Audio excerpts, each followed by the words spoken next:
Johnny তুই আমার লোক হয়ে আমার কাছে বাধা দিতে এসছিস? তোর মতো শয়তানের লোক আমি আমি এই গ্রামকে রক্ষা করতে এসেছি। তুই করবি গ্রাম রক্ষা? দলিল তো আমার কাছে, তাহলে রক্ষা করবে কিভাবে? মিথ্যা কথা, তোর কাছে কোনো দলিল নেই। আমার কাছে দলিল নাই। এই দলিল দে তো। কি কি ব্যাপার? সাদা ব্যাপার কেন? দলিল কই?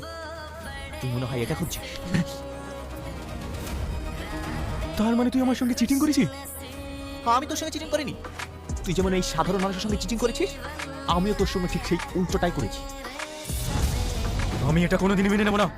এই ওর কাছ থেকে দলিল কেড়ে নে। আমি এখন একা থাকি, আমার সঙ্গে এই মানুষগুলো আছে। জনি তুই কাজটা ঠিক করলি না, তোকে আমি দেখে নেব।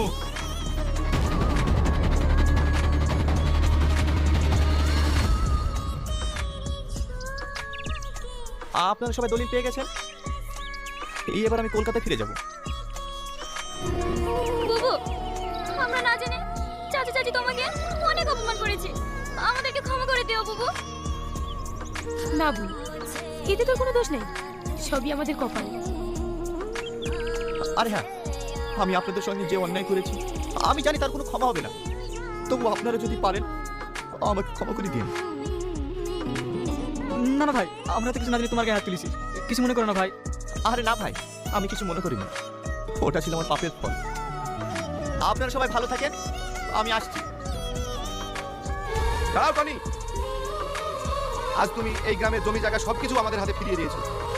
এই মেয়েটা যে পাগলের মতো তোমাকে ভালোবাসে, ওর কি হবে? দেখেন চাচা, আমিও ওকে অনেক ভালোবাসি, কিন্তু আবার কিন্তু কিসের? তাহলে তো হয়ে গেল, তোমার মেয়ে টনির সঙ্গে বিয়ে দিয়ে এই গ্রামের দায় দায়িত্ব সবকিছু ওর হাতে দিতে চাই। তোমরা কি বলো?